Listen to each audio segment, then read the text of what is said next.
এবার সম্মুখ সমরে তৃণমূল বনাম বিজেপি। মুখ্যমন্ত্রীকে নিয়ে বিজেপির রাজ্য সভাপতির বক্তব্য ভালোভাবে নেবে না তারা, বুঝিয়ে দিয়েছে রাজ্যের শাসক দল। আইনি পদক্ষেপের কথাও ভাবা হচ্ছে। বিজেপি সভাপতি অনর নিজের অবস্থানে। রাজ্য বিজেপির সভাপতি দিলীপ ঘোষ, তাকে গুন্ডা ঘোষ বলবো না কি বলবো, মানসিক ভারসাম্যহীন মানুষ কিনা জানি না। তৃণমূলের অভিযোগ, রাজ্যের মুখ্যমন্ত্রীকে কুরুচিকর ভাষায় ব্যক্তিগত আক্রমণ করেছেন রাজ্য বিজেপি সভাপতি। আমাদের প্রিয় মুখ্যমন্ত্রী তথা আমাদের দলনেত্রীকে যে ভাষায় আক্রমণ করেছেন, কর্মীদেরকে যে ভাষায় ভয় দেখিয়েছেন, শাসাচ্ছেন, আপনার এই বক্তব্য, আপনার এই গুন্ডাসুলভ আচরণ, আপনার এই হুমকি, সবটাই কিন্তু আমরা ভালো চোখে দেখছি না। রাজ্য বিজেপি সভাপতির বিরুদ্ধে আইনি পদক্ষেপের কথাও ভাবছে রাজ্যের শাসক দল, যদিও বিতর্ক যাকে ঘিরে তিনি বিন্দুমাত্র অনুতপ্ত নন। মুখ্যমন্ত্রী যেসব শব্দ প্রধানমন্ত্রী সম্বন্ধে প্রয়োগ করেছেন, আপনারাই দেখিয়েছেন, লিখেছেন, আমরা জানি। কোন মুখ্যমন্ত্রীর মুখে কি প্রধানমন্ত্রী সম্বন্ধে এরকম শোভা পায়? সেনাকে বলেছেন চোর, তোলাবাজ, যে সেনার জন্য আমরা গর্ববোধ করি। এটাকে মুখ্যমন্ত্রীর পক্ষে মুখে শোভা পায়? যে মন্তব্য ঘিরে বিতর্ক, ফের একবার সেই মন্তব্য করতেও আপত্তি নেই বিজেপির রাজ্য সভাপতির। আমরা টিএমসির কাছ থেকে সাইলেন্টতা শিখবো না। টিট ফর ট্যাট, যেমন ওনারা ব্যবহার করবেন, ভাষা প্রয়োগ করবেন, সেই ভাষাতে আমরা উত্তর দেবো, কারণ ওনারা এই ভাষাটাই ভালো বোঝেন। সুতরাং সোজাসুজি সংঘাত। নোট বাতিলের প্রতিবাদে পথে নামছে তৃণমূল।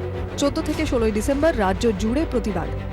সাধারণ মানুষকে নিয়ে ব্লকে ব্লকে এই সিদ্ধান্তের প্রত্যাহারের দাবিতে মানুষের পাশে দাঁড়াবে, মিছিল, প্রতিবাদ সভা করবে।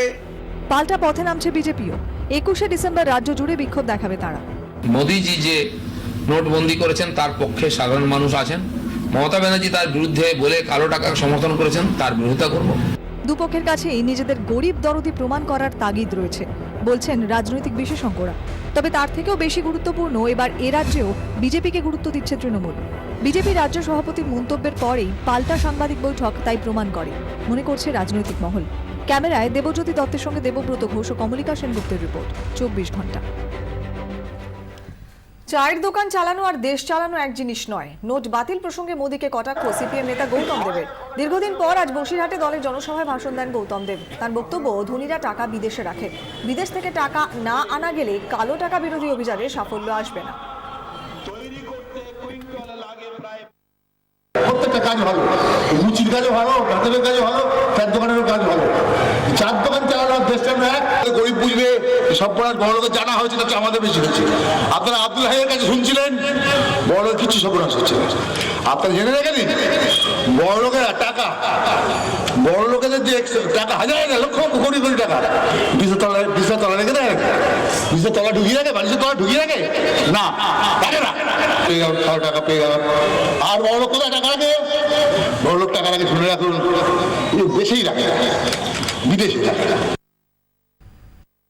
কর্ণাটকের পরে বা নয়াদিল্লি গ্রেটার কৈলাসের একটি ল ফার্ম থেকে উদ্ধার হলো 13.5 কোটির নোট। এর মধ্যে 2.5 কোটির বেশি নতুন 2000-এর নোট।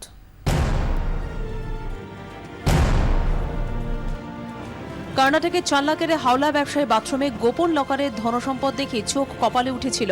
এবার পালা নয়াদিল্লির এক ল ফার্মের। গ্রেটার কৈলাসে টি&টি ল ফার্মে হানা দিয়ে উদ্ধার হলো তারা নোট।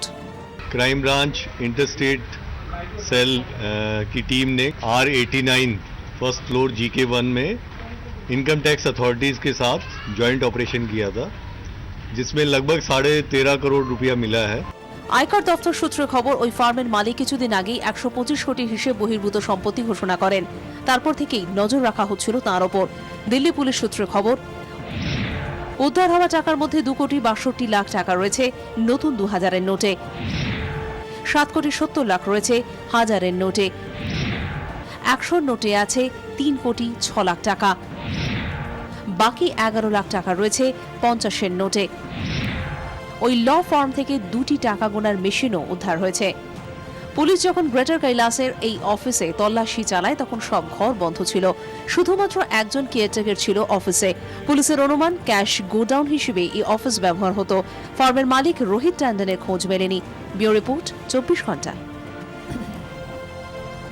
ট্যাক্সল থেকে পাটনা যাওয়ার পথে উল্টে গেল টাকা বোঝাই কন্টেনার। আজ বিকেলে এই ঘটনাটি ঘটেছে গোবিন্দধাম এলাকার 60 নম্বর জাতীয় সড়কের উপরে। শালবনী ট্যাক্সল থেকে টাকা বোঝাই কন্টেনার রওনা হয় পাটনার উদ্দেশ্যে। জাতীয় সড়কের উপর একটি গাড়িকে পাশ কাটাতে গিয়ে উল্টে যায় সেটি। তড়িঘড়ি এলাকা ঘিরে ফেলে সিআইএসএফ জওয়ানরা, মোতায়েন হয় রাজ্য পুলিশও। ট্রেন এনে বেশ কিছুক্ষণের চেষ্টার পরও তোলা যায়নি এই কন্টেনারটি। শেষ পর্যন্ত ট্রেলার থেকে আলাদা করে অন্য কন্টেনার এনে টাকা সরিয়ে নেওয়া হয়। পুরো সময় কন্টেনারটিকে ঘিরে রাখেন সশস্ত্র সিআইএসএফ এর বাহিনী, মোতায়েন ছিল রাজ্য পুলিশও।